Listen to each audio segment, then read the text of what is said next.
Bien-aimés dans le Seigneur Yahushua, notre Mashiach, paix et grâce et salut sur vous, sur vos âmes. Ceux qui aiment notre Père et qui l'adorent d'un cœur sincère et d'un esprit véritable, à vous tous, paix et grâce. J'aimerais avec vous partager un sujet sur lequel j'ai voulu partager depuis fort longtemps à cause des enseignements que l'Esprit du Seigneur Yeshua m'a communiqué il y a cela un moment, mais il n'avait pas permis à ce que je puisse le partager. Et je pense que le temps est arrivé donc de pouvoir partager cette parole. Je nous invite à la prière. Père, merci pour l'Esprit, merci pour la grâce, merci pour la vie, parce que ta parole est la vérité. Et tu dis, vous connaîtrez la vérité, et la vérité vous affranchira. Cette parole n'a pas été inspirée par l'esprit d'un humain, mais par ton esprit. Tu nous donnes la sagesse, la force, les moyens adéquats par ton onction pour pouvoir partager ta parole, Papa, pouvoir aussi, Seigneur, la répandre au nom de Yahushua. Je veux obéir à tes ordres, je veux faire ta pensée, ta volonté. Garde-nous, garde ton peuple. Permets que ces paroles qui sortiront de ma bouche soient instructives pour nous tous. Au nom de Yahushua, le Seigneur. Amen. Donc voilà, ce que je voulais partager, c'est concernant l'évangélisation.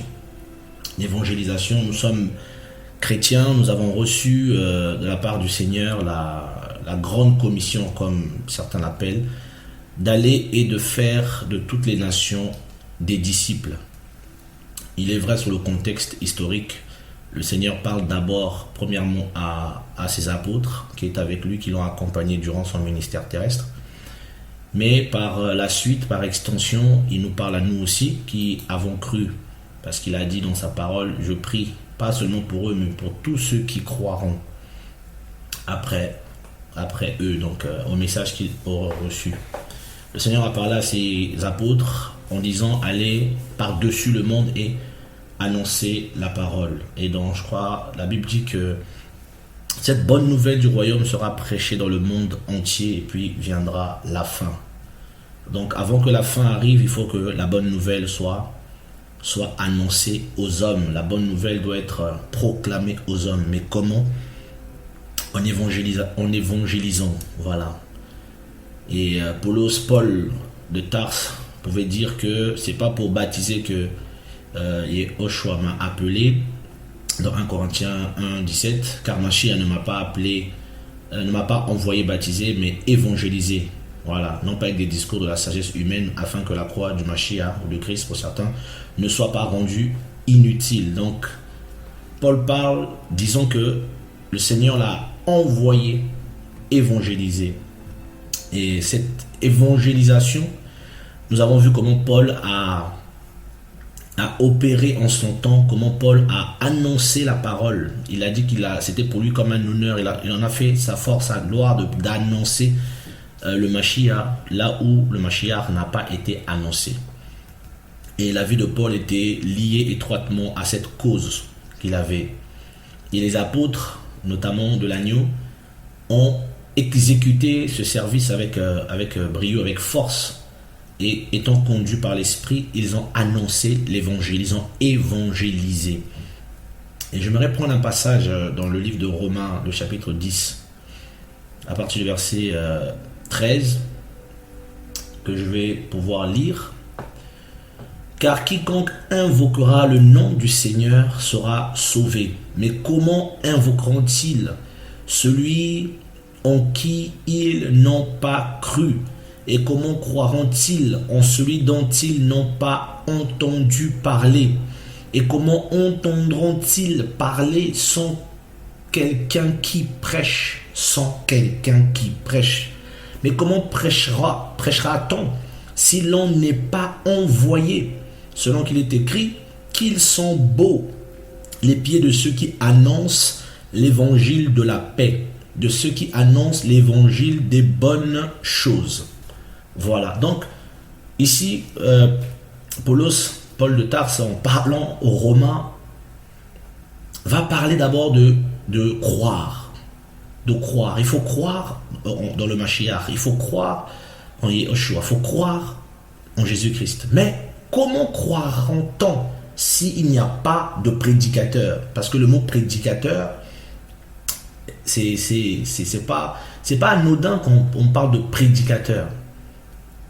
Si quelqu'un ne prêche pas, comment ils vont croire? C'est des prédicateurs qui prêchent. Et comment pourront-ils être sauvés si le nom du Seigneur n'est pas invoqué?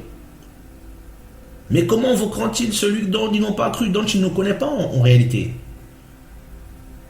S'ils n'entendent pas parler de la parole du Seigneur. Et comment entendront-ils parler de cette parole s'il n'y a pas quelqu'un qui se lève pour annoncer la bonne nouvelle? Donc, l'évangélisation, c'est le fait de promouvoir l'évangile. L'évangélisation, c'est le fait de promouvoir l'évangile. C'est faire de l'évangile, en quelque sorte, quelque chose de trivial, quelque chose de banal. On doit évangéliser. Mais comment doit-on évangéliser? En prêchant l'évangile, en prêchant la parole. Et on ne prêche pas seulement la parole avec des versets bibliques, avec des passages, parce qu'il fut un temps, il n'y avait pas autant de passages. Il fut un temps, il n'y avait plus vraiment les écritures comme ça, avant qu'ils soient traduits en grec. C'était des écrits, c'est vrai que Paul avait déjà cette habitude, mais beaucoup de chrétiens n'avaient pas forcément le canon biblique comme nous on a pu l'avoir. Mais ils confessaient. Ils confessaient le nom du Seigneur dans leur vie pratique, dans notre vie pratique. Dans notre vie pratique, on annonce la bonne nouvelle. Dans notre attitude, on annonce la bonne nouvelle. Dans le témoignage que nous avons, nous annonçons la bonne nouvelle parce que les gens voient comment on vit. Et les chrétiens, ce mot chrétien est né d'un témoignage parce que les gens ont vu les disciples. Ils ont dit, vous êtes comme Christ, des petits Christ, des chrétiens. Donc, les chrétiens de l'époque ont annoncé l'évangile. Ils ont prêché l'évangile. Mais quel est l'évangile qu'ils ont prêché? C'est ça le problème aujourd'hui. Parce qu'aujourd'hui, nous parlons beaucoup de l'évangélisation. Je vais évangéliser, je sors évangéliser. Frère, venez, on va évangéliser. Venez. Qu'est-ce que c'est l'évangélisation? Comment doit-on évangéliser? Et une des choses que j'aimerais attirer notre attention, c'est le fait d'avoir fait de l'évangélisation ou de faire de l'évangélisation une méthode. On devient des méthodistes. Il y a une manière d'évangéliser. Non. Et c'est là où il y a souvent le danger. Et souvent on peut dériver, même sans le vouloir. Et au lieu d'annoncer la bonne nouvelle, on commence à annoncer des mauvaises nouvelles. Et je me prendre un passage dans le livre de Luc 4, le verset 18, pour parler un peu du thème que j'aimerais développer. Et en parlant du Seigneur, le Seigneur dans Luc 4, à partir du verset 16, dit: Et il se rendit à Nazareth où il avait été élevé, et selon sa coutume, il entra dans la synagogue le jour du Shabbat. Et il se leva pour faire la lecture, et on lui donna le rouleau du prophète Yeshaya. Et ayant déroulé le rouleau, il trouva le passage où il est écrit: L'Esprit du Seigneur est sur moi, parce qu'il m'a oint pour évangéliser les pauvres. Il m'a envoyé pour guérir ceux qui ont le cœur brisé, pour proclamer aux captifs la délivrance et aux aveugles le recouvrement de la vue, pour mettre en liberté les opprimés, pour publier une année favorable du Seigneur. Voilà ce que le Mashiach dit de l'évangélisation. Donc il est le premier à avoir évangélisé. Il dit qu'il a été envoyé pour évangéliser. Et il va donner toutes les conséquences de l'évangélisation. En fait, une bonne nouvelle. Ceux qui sont malades reçoivent cette nouvelle, ils sont guéris. Ceux qui ont le cœur brisé reçoivent cette nouvelle, ils sont guéris. Ceux qui sont captifs, on leur proclame la délivrance, et aux aveugles le recouvrement de la vue, pour mettre en liberté les opprimés. Frère, cet aspect des choses n'a pas seulement une vocation physique ou une signification des choses physiques, mais elle est même spirituelle, parce qu'il y a des gens qui sont malades de façon spirituelle. Il y a des gens qui sont aveugles de façon spirituelle. Il y a des gens qui sont captifs de façon spirituelle. Il y a des opprimés spirituels qui ont besoin de la délivrance. Mais le Mashiach dit qu'il est venu évangéliser ces gens-là pour leur annoncer une bonne nouvelle. Et ici, c'est la prophétie de Ésaïe, Yeshaya 61, qui se réalise, parce que le verset après, il dit, aujourd'hui, cette parole des Écritures est accomplie. Le Seigneur vient et il parle, il annonce aux captifs. Or, dans notre génération, notamment aujourd'hui, il y a beaucoup de captifs, beaucoup de malades, beaucoup de personnes qui sont perdues, qui ont le cœur brisé. Et c'est vers ces gens-là que le Seigneur nous envoie. Mais quel est le message que nous allons donner à ces gens? Quel est le message que nous allons donner à ces gens? Une chose qui me fait mal aujourd'hui, qui me choque des fois, c'est de voir à quel point nous nous servons du Seigneur pour faire n'importe quoi. Nous nous servons du Seigneur pour chercher une gloire mondaine, une gloire humaine. Le Seigneur, dans la parole, si vous regardez dans la parole, il était souvent un homme de prière. Il montait sur les montagnes pour prier. Il priait et il descendait, il faisait du bien aux gens. Il priait et il faisait du bien aux gens. Il guérissait. C'était extraordinaire. Pourquoi j'en viens à parler sur ce thème-là? Parce que j'aimais beaucoup aller évangéliser, j'aimais beaucoup sortir. Et je pouvais même aller dans des endroits lointains pour aller évangéliser avec beaucoup de personnes, des frères et sœurs, pour aller annoncer l'évangile. Et souvent, on allait en grand apparat avec des mégaphones, des instruments de musique. Et dans les rues, on se mettait à crier, à parler fort et tout. Jésus revient, repentez-vous, Jésus revient. Et quelque temps plus tard, l'Esprit du Père a commencé à m'interpeller. Il a commencé à m'interpeller sur le fonctionnement que j'avais et que je mettais en place, et certainement que j'allais communiquer à des gens. Il a commencé à me reprendre là. Et en me montrant, et je me rappelle de cette pensée qui m'a frappé, est-ce que moi je fonctionnais comme ça? Parce qu'on va se servir du nom du Seigneur pour devenir un civique. On pouvait rentrer dans des endroits publics, tels que les trains, des gares, des endroits divers, des bus, où on va installer par exemple des haut-parleurs avec des micros, et on va commencer à crier. On va imposer aux gens de nous écouter, par exemple. On va imposer aux gens. Donc c'est comme si on imposait le salut. Parce qu'en réalité, on doit annoncer la bonne nouvelle, on doit annoncer le salut. Mais si le créateur du monde, le créateur de l'univers, le créateur des cieux, n'impose pas aux hommes, il ne leur impose rien. Mais nous leur imposons parfois. On impose aux autres, vous allez nous écouter, que vous le voulez, que vous ne le voulez pas. Et souvent, nous dérangeons les gens. Et on se disait, non, on évangélise. La Bible dit qu'il faut évangéliser. La parole du Seigneur est claire. On doit être des personnes qui évangélisent. Frère, des gens étaient dans ces trains, dans ces bus, dans ces endroits. D'autres sortaient du travail complètement fatigués. Ils sont sortis tôt le matin, ils n'ont pas vu leur famille. Ils sont allés travailler dur et rentrer. Et ils rentrent et c'est des gens qui mettent des haut-parleurs, qui crient, qui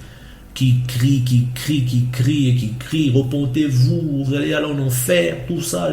Yeshua revient. Mais mes amis, entre nous, ces gens ne connaissent pas le Seigneur, ces gens n'ont pas le Saint-Esprit, ces gens sont étrangers à la vie du Seigneur. Et si on n'est pas dans l'esprit, si on ne parle pas selon l'esprit, on va mettre en place des méthodes et nous fermons la porte aux gens.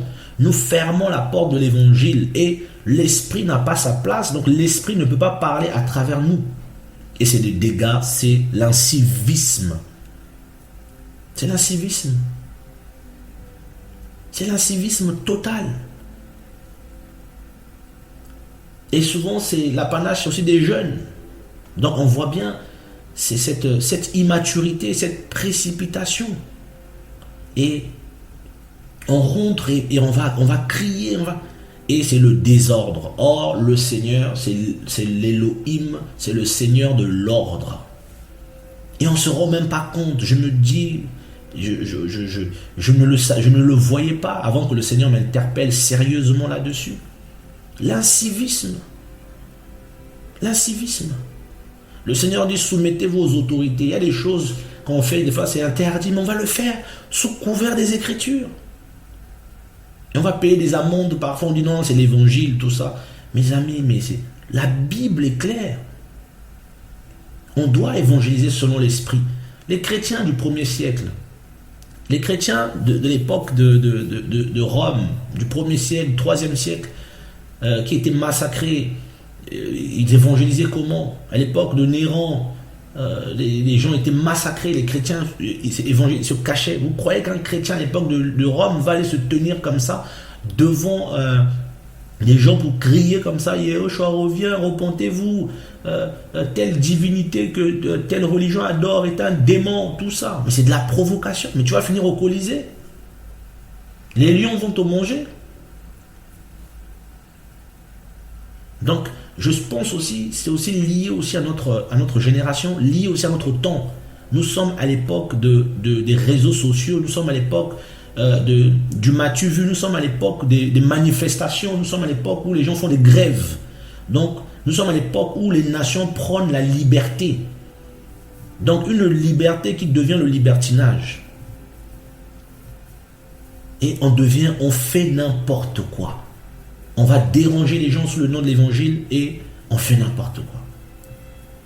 Le Seigneur dit que les gens ont besoin d'être libérés, délivrés, guéris. Mais nous, au lieu de libérer, on va enquiquiner, embêter.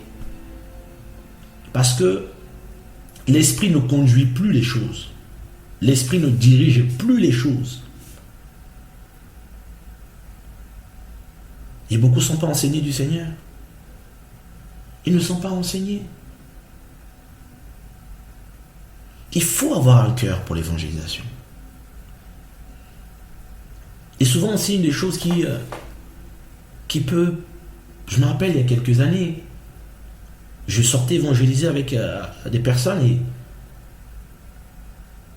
il y avait une personne parmi ces personnes qui souvent se mettait à crier sur les gens, repentez-vous, repentez-vous, la masturbation est un péché, vous allez aller en enfer. Repentez-vous, l'enfer est sous vos pieds. L'homosexualité est un péché. L'avortement est un péché. Mon ami, toi qui as de la connaissance, mais pourquoi veux-tu perdre celui qui n'a pas cette connaissance-là? Pourquoi te sers-tu de ta connaissance comme une épée? Pourquoi brandis-tu ta connaissance? Pourquoi ne descends-tu pas? Pourquoi n'es-tu pas humble pour gagner celui qui est ignorant? Avec les ignorants, j'étais comme un ignorant. C'est pas possible. Nous sommes dans une génération où les gens sont tellement pressés.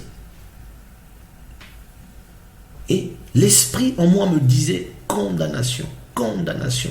J'ai interpellé cette personne. J'ai dit, frère, ce n'est pas ainsi qu'il faut évangéliser. Ce n'est pas ainsi. Il n'était pas d'accord. Il me dit, non frère, il faut dénoncer le mal. Il faut dénoncer le mal.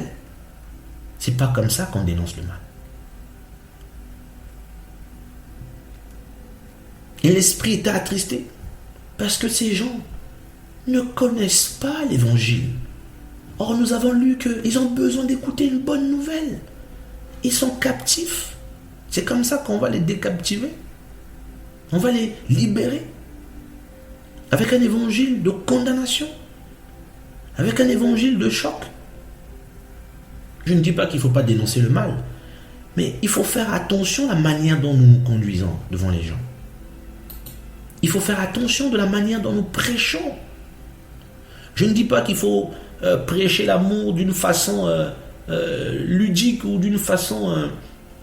un rêve ou je ne sais pas quel mot employer, mais le cœur d'Élohim. Le cœur d'Élohim, le cœur du Seigneur Yahushua, Jésus-Christ, son cœur. Son cœur. Le cœur du Seigneur. On a besoin de ce cœur. Que dit la parole dans le livre de Matthieu 9, le verset 13? Que dit la parole? Mais allez et apprenez ce que signifie je prends plaisir à la miséricorde et non au sacrifice, car je ne suis pas venu appeler à la repentance les justes, mais les pécheurs. Mais comment appeler ces pécheurs à la repentance? Comment? Le Seigneur dit, je suis venu appeler les pécheurs à la repentance. Donc lorsque nous partons évangéliser, nous sommes donc sous couvert du Seigneur. Donc nous avons pour modèle, pour exemple, le Seigneur, parce que nous continuons son œuvre, nous continuons l'œuvre qu'il a commencée. Nous, chrétiens, continuons l'œuvre que le Maître, le Mashiach, Yehoshua, le Mashiach, a commencé. Nous continuons cette œuvre. Regardez un homme dans la Bible que le Seigneur a évangélisé. Et j'aimerais prendre son histoire en lecture pour pouvoir partager avec nous et que chacun de nous, j'espère, au nom de Yeshua, soit touché. C'est l'histoire de Zachée, que beaucoup connaissent dans Luc 19. Nous connaissons toute cette histoire et que j'aimerais lire pour voir un peu comment le Seigneur pouvait fonctionner. Et il entra dans Jéricho et la traversa. Et voici un homme appelé du nom de Zachée, qui était chef des publicains, et qui était riche, cherchait à voir qui était Yahushua, mais il ne le pouvait pas à cause de la foule, parce qu'il était de petite stature. Et courant en avant, il monta sur un sycomore pour le voir, parce qu'il devait passer par là. Il devait passer par là. Et quand il fut arrivé à cet endroit, là, Yahushua, levant les yeux, le vit et lui dit, Zachée, hâte-toi de descendre, car il faut que je demeure aujourd'hui dans ta maison, car il faut que je demeure. Zachée ne l'a pas invité. Et il se hâta de descendre et il reçut avec joie. Et tous, voyant cela, murmuraient en disant, il est entré chez un homme pécheur pour y loger. Mais Zachée, se tenant debout, dit au Seigneur, voici Seigneur, je donne la moitié de mes biens aux pauvres. Et si j'ai extorqué de l'argent à quelqu'un, je lui rends le quadruple. Et Yahushua lui dit, aujourd'hui, le salut, Yeshua, est arrivé pour cette maison. Parce que celui-ci aussi est fils d'Abraham. Car le Fils d'humain est venu chercher et sauver ceux qui étaient perdus. Vous vous imaginez ici, le Seigneur est venu chercher Zachée qui était perdu. Voilà pourquoi au début il lui a dit, il faut que je demeure. Donc on comprend ici, c'est pas le pécheur qui se choisit, qui dit moi je veux. C'est le Seigneur qui a déjà choisi le pécheur. Il sait qui sera sauvé. Il sait. Et Zachée, la Bible dit, Zachée est parti se positionner à l'endroit où Yahushua devait passer. Donc il y a des gens qui sont appelés au salut et le Seigneur les placera à un endroit où, si toi, enfant d'Élohim, tu comprends, si toi, fils du Père, fille du Seigneur, comprends que l'esprit qui est en toi, c'est l'esprit du salut et que l'esprit qui est en toi, depuis 2000 ans, peut-être même plus, fait une œuvre. Le Seigneur est comme un jardinier, en fait, et toi, tu es comme son ouvrier, sa ouvrière. Tu fais un travail qui t'a été donné devant, tu l'ignores, tu récoltes.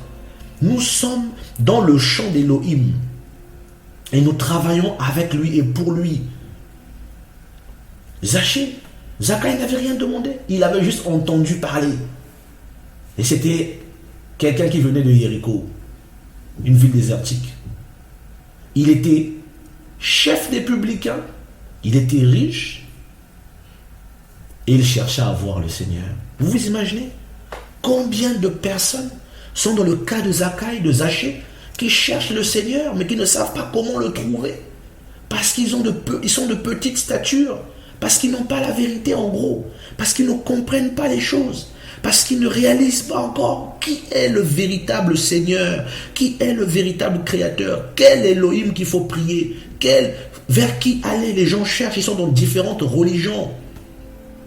Et vous allez arriver, oui, tel est un démon, telle religion, son Dieu est un démon, tel ceci. Mais les gens cherchent. Yarima, les gens cherchent. Les gens cherchent. Il y a des gens qui cherchent, ils cherchent la vérité, ils cherchent la délivrance. Vous voyez le Seigneur, ce qu'il a dit? Zachaï avait besoin du salut. Le salut ici, c'est Yeshua. Vous savez, il y a une phrase en hébreu que j'aime beaucoup qui dit Uveyom lishu ati. Uveyom lishu ati. Lishu ati, là, c'est le même mot composé de Yehoshua. Uveyom veut dire au jour du salut, je t'ai sauvé. Au jour, je t'ai sauvé. Uveyom lishu ati. Donc, il y a des gens qui cherchent le Seigneur et il y a un jour de salut pour eux. Et ce jour-là, Zachaï a été poussé à aller sur le sycomore. Le sycomore a été placé là exprès. Il y a des gens de petite taille qui doivent venir monter sur toi, chrétien. C'est toi le sycomore. C'est toi le sycomore. Mais vous avez vu la réaction des pharisiens, ceux qui se croyaient justes, ceux qui pensaient qu'eux ils étaient mieux. Comment il allait se loger chez un homme pécheur? Comment? Et c'est l'attitude de beaucoup de chrétiens par rapport aux inconvertis, par rapport à certains chrétiens qui peuvent peut-être pas avoir leur connaissance, peut-être pas avoir leur, on va dire peut-être leur niveau de connaissance. Repens-toi, pécheur, masturbation, tu vas aller en enfer, l'enfer t'attend. Repentez-vous, le Seigneur va frapper. Maintenant c'est le Seigneur va frapper, Frère, vous êtes prophète, d'accord, on veut bien. Mais attention, de ne pas mettre en place des méthodes humaines, alors que peut-être vous avez reçu un appel véritable à évangéliser, à parler du Seigneur. Il y a beaucoup de dérives, il y a beaucoup de séduction. Ici, le Seigneur n'a pas dit Zaché, voleur. Zaché a dit lui-même, si j'ai extorqué, la présence, l'esprit, allez et apprenez que je prends plaisir à la miséricorde. Il l'a dit aux Juifs. Allez et apprenez. Allez et apprenez. Frères et sœurs, la bonne nouvelle. Les gens ont besoin d'écouter la bonne nouvelle.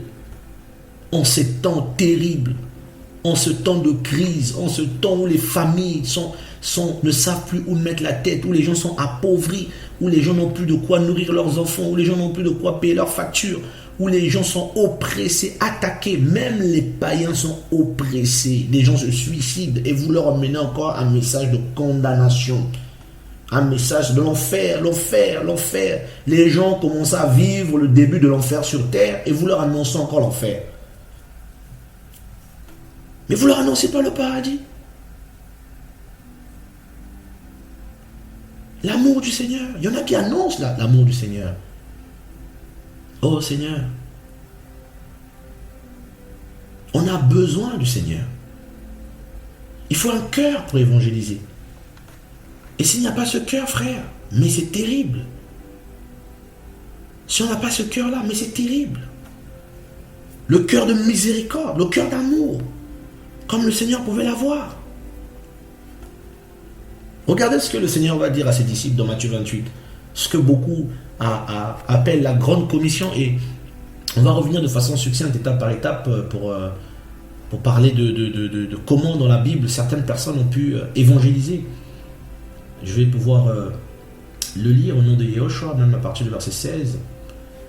Mais les 11 disciples allèrent en Galilée sur la montagne que Yehoshua leur avait désignée. Et quand ils le virent, ils l'adorèrent, mais quelques-uns doutèrent. Et Yehoshua s'étant approché leur parla en disant: toute autorité m'a été donnée dans le ciel et sur la terre. Allez donc, et faites de toutes les nations des disciples, les baptisant dans le nom du Père et du Fils et du Saint-Esprit, leur enseignant à garder tout ce que je vous ai ordonné. Et voici moi, je suis avec vous tous les jours jusqu'à l'achèvement de l'âge. Dans d'autres versions, jusqu'à la fin du monde ou des temps. Il dit, moi, je suis avec vous. Donc, il dit, allez. Donc, quand il dit, allez, d'évangéliser, c'est Yehoshua qui parle. C'est Yehoshua qui parle. Il parle par ses serviteurs. Il dit, enseignez-leur. Pour faire des disciples, il faut les enseigner. Il ne faut pas leur balancer des informations comme ça, gagner des gens. Le Seigneur marchait avec des foules. Mais combien ont été convertis là-dedans? Très peu. Mais les vrais disciples, il les a enseignés. Il parlait de l'amour du Père, du royaume. Il parlait. Et les gens étaient touchés, d'autres non. Et le Seigneur continuait son travail. Et souvent, beaucoup de gens vont dire, oui, mais dans la Bible, on voit que le Seigneur, Jean-Baptiste, tout ça, dénonçait le péché. Il faut bien comprendre le contexte historique dans lequel nous sommes ici. Lorsque Jean-Baptiste, le Seigneur va peut-être traiter les pharisiens de race de vipères. À qui il parle? Vous verrez qu'au peuple, il ne parlait pas avec la même véhémence. Il ne parlait pas avec la même force. Mais avec ceux qui se disaient connaître. Avec eux, il était particulièrement dur avec eux. Vous verrez par exemple dans le livre de Jean 9, le Seigneur va parler à ces hommes, ces pharisiens qui disaient être des aveugles. Il dit, nous aussi sommes-nous aveugles? Nous aussi sommes-nous aveugles? Qu'est-ce que ça veut dire ça? Ça veut dire qu'ils disent au Seigneur, vous croyez que nous aussi on est aveugles? Nous on voit, on connaît, on a la Torah, tout ça. Nous on est... Donc ils vont manifester leur orgueil spirituel. Ils vont dire même à cet aveugle, toi tu es né tout entier dans le péché. Et tu veux nous enseigner, nous qui connaissons la loi de Moshe, nous sommes disciples de Moshe, disciples de Moïse. Voilà où leur aveuglement les avait emmenés. Le Seigneur leur a dit, parce que vous dites que vous êtes des voyants, vous serez aveugles et vous ne vous repentirez pas de vos péchés. Parce qu'on va enseigner quoi à quelqu'un qui pense tout savoir?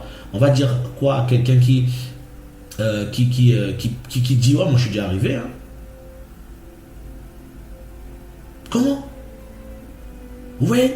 Tout est question de cœur, tout est question de disposition de cœur. Celui qui a le cœur dur ne servira pas le Seigneur correctement. Même s'il se met à prêcher, il ne gagnera rien. Parce que son cœur est dur, son cœur est méchant. Celui qui n'a pas connu l'amour du Père Céleste, celui qui n'a pas reçu cet amour-là, ne va pas parler aux âmes avec un cœur brûlant d'amour. Regardez Élie. Dans 1 roi 19, il se tient devant les enfants d'Israël, il va parler, arrêter de boiter. Jean-Baptiste qui arrive, il parle au peuple, le peuple se convertit. Mais les pharisiens résistent et ils leur traitent de race de vipères. Pourquoi? Parce qu'ils ont résisté au message d'Élohim. Voilà pourquoi cette épithète leur était attribuée, cet adjectif leur était donné parce qu'ils ont résisté. Et la preuve, quand le Seigneur leur dit, le baptême de Jean venait-il du ciel ou des hommes? Ils n'ont pas voulu répondre parce qu'ils ne croyaient pas que ça venait du ciel. Donc, et le Seigneur dit, ayant parlé comme ça, ils ont rendu pour eux en ayant les desseins d'Élohim. Donc, comme s'ils disaient au Seigneur, tu n'as pas envoyé cet homme, nous refusons. Alors qu'il a été envoyé pour préparer le chemin du Seigneur. Pour préparer le chemin du Seigneur. Oh, que le Seigneur ouvre nos yeux, que le Seigneur nous enseigne, que le Seigneur nous travaille, que le Seigneur nous emmène à la profondeur de son esprit pour comprendre le cœur du Seigneur. Là. Parce qu'on peut croire qu'on a le cœur du Seigneur, on peut croire qu'on aime le Seigneur, mais en fait, des fois, on ne l'aime pas. On est juste touché au niveau de nos sentiments. Nos sentiments s'excitent parce que l'amour du Seigneur nous a visité une fois et ça secoue nos sentiments. L'amour des âmes. Le Seigneur jeûnait, priait tout le temps pour eux. Nous, on ne jeûne pas souvent, on ne prie pas souvent pour les âmes. On sort comme ça et on balance des informations et les gens disent, voilà des sectes, voilà des malades. Il n'y a aucune puissance. Aucune puissance derrière. Il n'y a pas de guérison, il n'y a pas de miracle. Pour certains. Parce qu'il n'y a pas la puissance de l'amour. Parce qu'il n'y a pas la puissance de la vérité. Il n'y a pas la compassion. C'est plus l'esprit qui fait, mais c'est l'humain. C'est l'humain qui parle, c'est l'humain qui agit. C'est l'humain qui agit. On a besoin de revenir au Seigneur.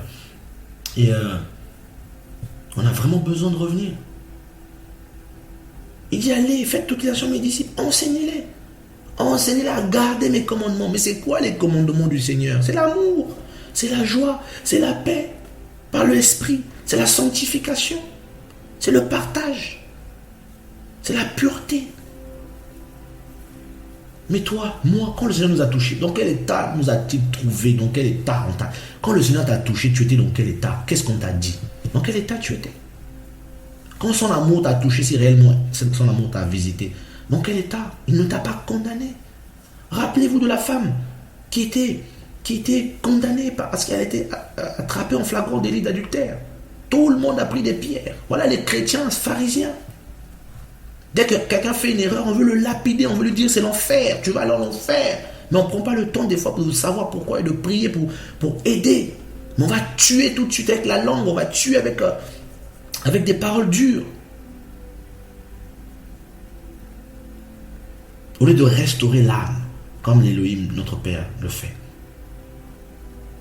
Et cette femme n'a pas été condamnée. Le Seigneur a dit, je ne te condamne pas, mais seulement va et ne pêche plus. Va et ne pêche plus. Il dit à cet homme, 38 ans d'impotence, qui était là accouché, il dit, va et ne pêche plus, de peur qu'il ne t'arrive pire. Mais pourquoi? Il n'y a plus ce cœur-là.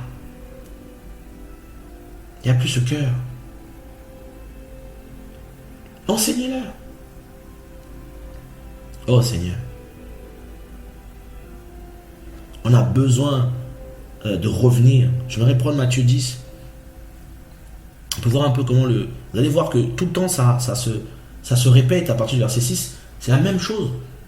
Le Seigneur dit aux disciples après qu'il va appeler les 12, il va dire, mais allez plutôt vers les brebis perdues de la maison d'Israël. C'est leur première mission avant de leur envoyer dans la grande commission. On va dire que c'est la petite commission. Mais allez plutôt vers les brebis perdues de la maison d'Israël. Et en allant prêcher en disant, le royaume des cieux s'est approché. Le royaume des cieux s'est approché. Voilà la parole, voilà le message. Le royaume des cieux s'est approché. Une fois que le royaume est prêché, qu'est-ce qui se passe? Guérissez les malades, rendez purs les lépreux, ressuscitez les morts, chassez les démons. Vous avez reçu gratuitement, donnez gratuitement. Mais comment rendre purs les lépreux si le royaume... En fait, le royaume, c'est quoi? C'est l'espérance. Les gens ont besoin d'espérer en quelque chose. Les gens ont besoin de croire en quelque chose. Mais si on leur présente d'abord la peur, l'enfer, le péché, et on ne parle pas du Mashiach, on ne parle pas de l'œuvre expiatoire de la croix, on ne parle pas de ce grand Elohim, de ce grand créateur qui nous aime à la folie, plus que la folie, qui est attaché à nous, qui regarde chaque pas, qui nous regarde marcher et qui frémit dans son âme lorsqu'il nous voit faire le mal, qui pleure et qui n'a pas pu supporter du haut de sa grandeur infinie. Il n'a pas pu... L'image que j'ai du Seigneur, c'est comme quelqu'un qui voit son enfant aller à l'école et son enfant a oublié quelque chose où il y a un danger. Donc il prend juste un manteau, il ouvre en cascade la porte et il court vers l'enfant pour aider l'enfant. C'est ce que le Seigneur a fait. Il s'est levé de son trône en prenant un vêtement de chair, en s'enfermant dedans et en apparaissant sur terre 33 ans de sa vie humaine pour nous. Quel amour! Oui, il y a des religieux. Oui, il y a un discours pour les religieux chrétiens, tout ça. Je peux comprendre, mes frères, il y a des gens qui ont besoin de l'évangile. Il y a des gens qui en ont besoin. C'est par l'esprit que nous évangélisons. Regardez au verset 16, que dit la Bible? Voici que moi je vous envoie comme des brebis. De Matthieu 10, 16. Voici que moi je vous envoie comme des brebis au milieu des loups. Soyez donc prudents comme des serpents et sans mélange comme des colombes. On doit être prudent. Verset 20, car ce n'est pas vous qui parlerez, mais c'est l'esprit de votre Père qui parlera en vous. Et là, on parle de la persécution. Donc les chrétiens, les disciples ont évangélisé dans des moments difficiles, dans des temps difficiles. Mais l'esprit était là. Et tout à l'heure, on l'a vu dans la grande commission. Il dit, moi, je serai avec vous. Et on verra que lorsque le Seigneur est sorti, tout à l'heure, on avait pris le verset de Luc 4, je crois, oui.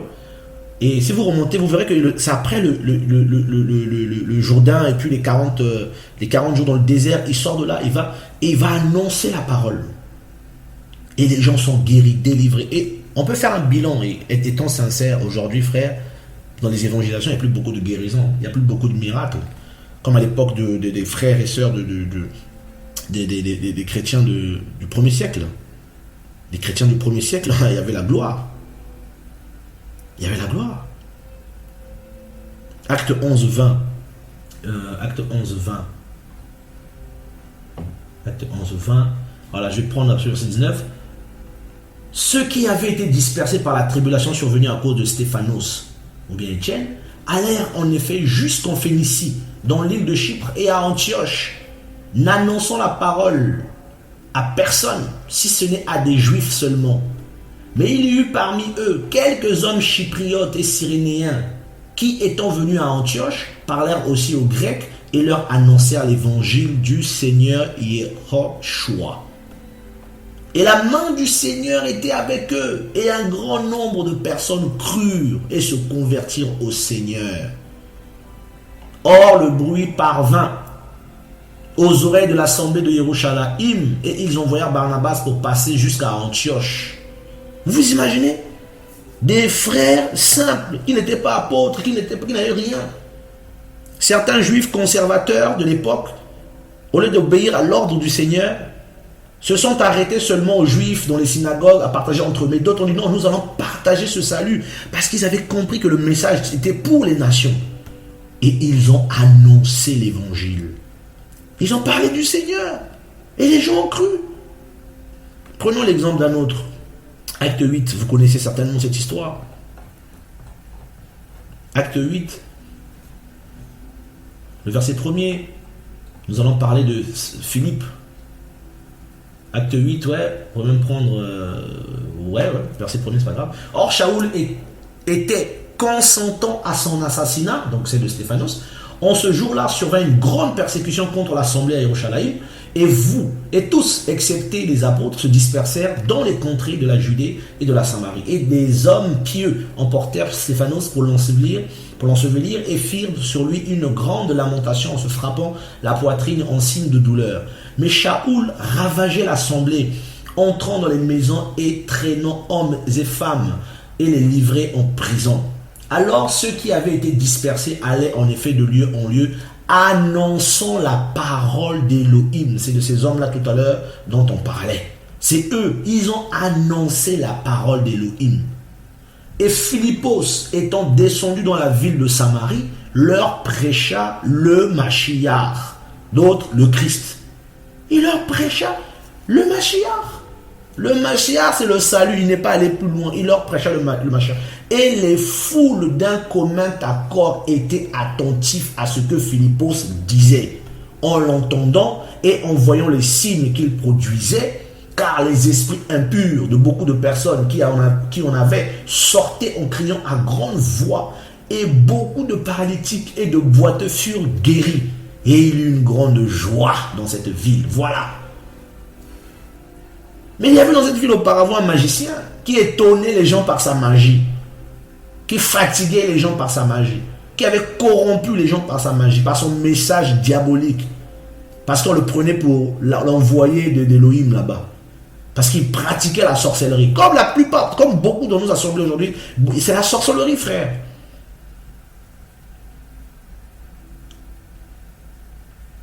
Mais quand ils eurent cru Philippos annonçant l'évangile des choses concernant le royaume d'Élohim et le nom de Yehoshua Mashiach, tant les hommes que les femmes furent baptisés.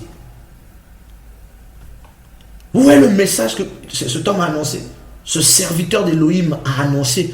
La Bible dit, en fait, ce qui est écrit, que le Seigneur a écrit dans Luc 4, dans Isaïe 61, Philippe a vécu cela. C'est ça l'évangélisation. S'il n'y a pas ces signes-là quand on évangélise, c'est qu'il y a un problème. Il y a un problème.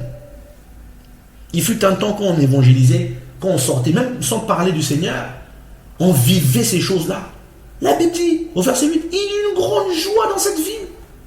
Les gens étaient joyeux parce qu'il n'y avait plus la joie. Il y avait la magie, frère. Il y avait la sorcellerie. Il y avait ce monsieur qui étonnait les gens par la magie. Même lui-même, il était confondu. Il a dit, bon, moi aussi, je veux me faire baptiser. Mais où est la joie? Où est la joie? Aujourd'hui, quand on va annoncer la parole aux gens, les gens sortent, ils sont en colère. Il y en a qui veulent nous taper, ils nous insultent. Oui, ça peut arriver, bien sûr, ça peut arriver. Mais parce qu'à cause des méthodes, les gens, il n'y a plus la joie. Avant, tu vas dans un endroit, les gens viennent à toi confesser leurs péchés, tu ne les connais pas, tu n'as même pas ouvert la bouche. Il dit, dès que je t'ai vu seulement, j'ai été pris par une conviction, il faut que je confesse. Les paroles que le Seigneur donnait, l'Esprit te donne des paroles sur les gens, des prénoms des gens. Telle personne s'appelle, et frère, on a perdu ces choses à cause de l'orgueil spirituel, à cause de la vérité. On se dit, on sait tellement qu'on n'a plus l'esprit pour comprendre, pour descendre. Voilà un homme, Philippe, qui annonce le Mashiach. C'est quoi le Mashiach? C'est ce qu'il a fait pour nous. C'est quoi le Mashiach? Annoncer le Mashiach, ça veut dire quoi? Mais prêcher ce qu'il a fait pour nous. La parole d'Élohim, le salut. Le salut. On a besoin de ce salut. Et j'aimerais prendre un dernier verset sur Paulos, dans Acte 17. À partir du verset 22.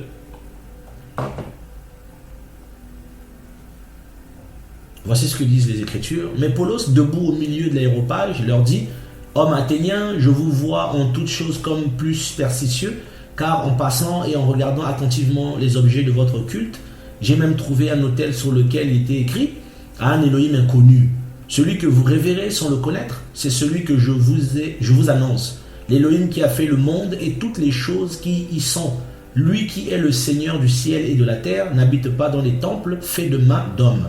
Et il n'est pas servi par les mains des humains comme s'il avait besoin de quelque chose. Lui qui donne à tous la vie et la respiration et toutes choses. Et il a fait habiter sur toute la face de la terre toute nation d'humains sortis d'un seul sang, ayant déterminé les temps définis d'avance et les bornes de leur habitation, pour chercher le Seigneur, pour voir si en le cherchant à tâtons, il le trouverait, quoiqu'il ne soit pas loin de nous, car c'est par lui que nous vivons et que nous mouvons et que nous sommes. C'est ce qu'ont dit quelques-uns même de vos poètes, car nous sommes aussi sa race.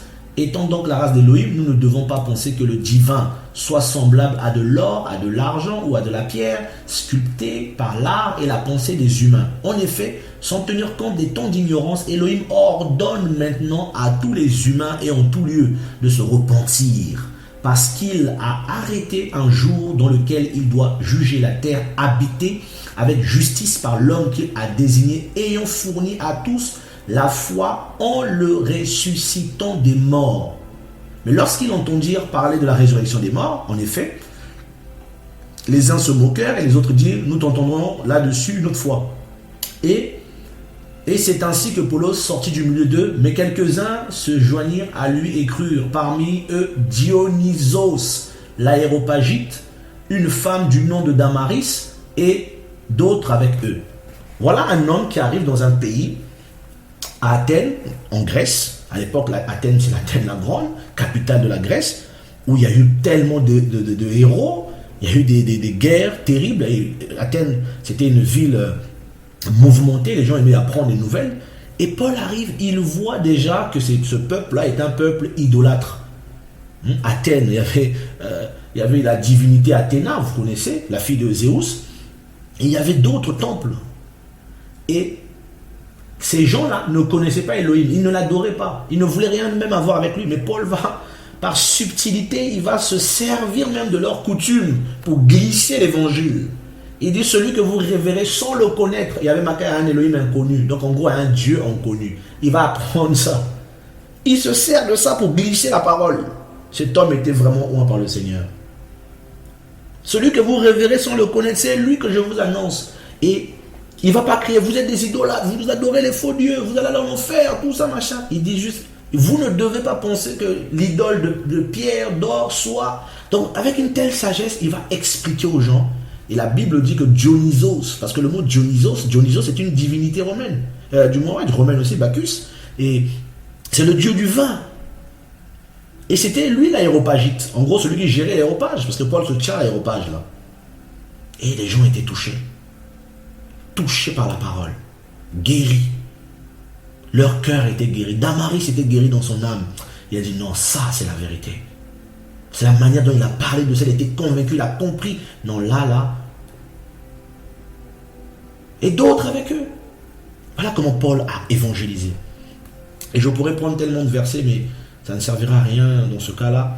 C'est juste pour nous exhorter à ne pas mettre en place, lorsque nous évangélisons, des méthodes de chaque fois c'est pareil, on va aller de place-temps, à diffuser tout et n'importe quoi. On doit faire attention et à faire l'œuvre du Seigneur, des fois dans les coulisses, étant caché, étant dans l'esprit. C'est important d'être dans l'esprit. Aujourd'hui, le Seigneur dit, quand le Seigneur évangélisait, c'est pas forcément lui qui témoignait, mais c'est les gens qui témoignaient. Et aujourd'hui, le danger des médias, des réseaux sociaux, c'est aussi cette course à l'excitation, au m'as-tu vu, y a plus, on n'est plus prudent, on n'est plus sage. Or que le Seigneur a dit, je vous envoie, soyez prudents, comme des colombes. Non, prudents comme des serpents. Le serpent est très prudent, pourtant il est dangereux. Mais simple comme des colombes. Simple. L'évangélisation, c'est de présenter aux gens la personne de Yehoshua Mashiach, Jésus-Christ de Nazareth. C'est ça, l'évangélisation. Et nos propres vies d'abord. Parce que ça sert à quoi de dire à un frère, à une personne, à un païen, repens-toi, tu vas dans l'enfer de la masturbation, tout ça, mais toi-même, tu es peut-être même dans des choses, dans la désobéissance par rapport au Seigneur. Si tu meurs comme ça, toi aussi, tu vas en enfer. Nous devons être des modèles, nous devons avoir la crainte nous-mêmes, nous devons d'abord laisser le Seigneur nous briser. Le Seigneur a pris le temps, il a parlé à ses apôtres, il leur a donné ses ordres, il les a envoyés. J'espère que ces paroles que le Seigneur m'a enseignées vont aider ceux qui lui appartiennent et ceux qui comprennent. Voilà, ceux qui ne comprendront pas, priez que le Seigneur vous garde et que le Seigneur nous garde au nom de Yehoshua. Nous avons besoin du Seigneur au nom de Yeshua notre Maître. Bon courage à tous sur le chemin qui mène au ciel. Amen.